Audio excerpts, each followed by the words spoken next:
Those vampires would take the slaves offered by the nobles and forcibly turn them into werewolves.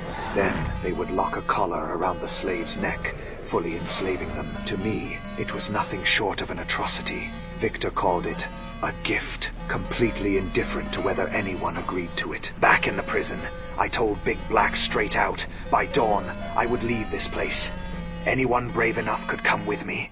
Beyond the walls, a new life awaited us.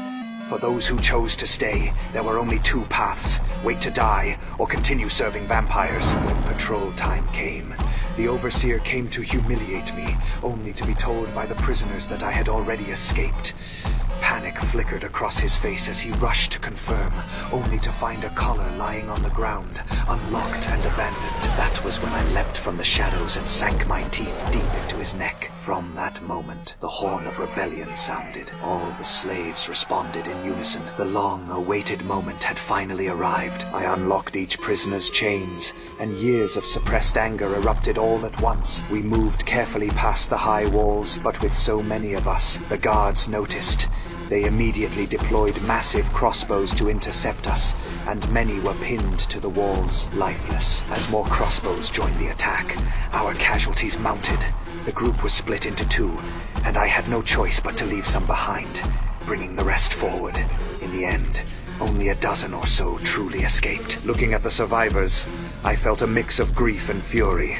But with the sunrise, Victor could no longer pursue us. Once free, I didn't forget those still imprisoned. I led the survivors straight to the noble estates. There, I gave a fiery speech, and the slaves decided to follow me and fight for freedom. Yet, even with our forces combined, we were still far from strong enough to take on the vampires. So I went to the Wolf Clan's den, facing a pack of massive wolves, and struck a deal with the Wolf King.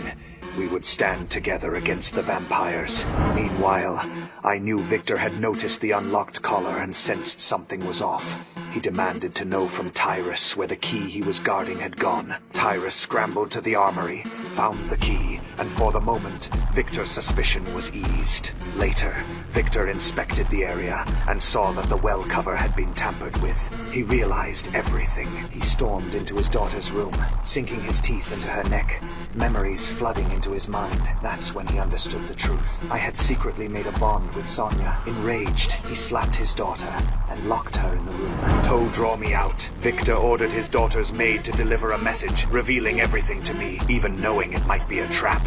I felt nothing but resolve. Love made me fearless. I would not let the woman I loved face death alone. I stormed the vampire stronghold alone, taking down a guard before finally finding Sonia. We planned to escape through the old secret sewer we once met in, but Victor had anticipated it all. He ordered oil barrels poured onto the ground and torches thrown in. Flames instantly blocked our way.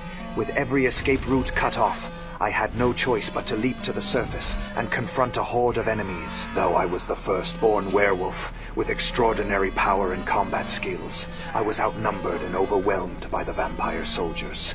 Sonia slew one attacker, but her father struck her across the face, faced with the choice between her father and her love.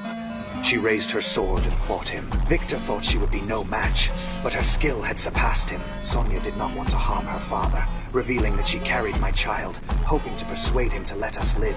Victor flew into a rage, declaring the child an abomination. Such a union between our species had never occurred in thousands of years, and he was consumed with the urge to kill. He seized a moment when Sonia was unprepared, drew a dagger, and struck her down. Soon after, we were both thrown into the dungeon, our fate uncertain and cruel.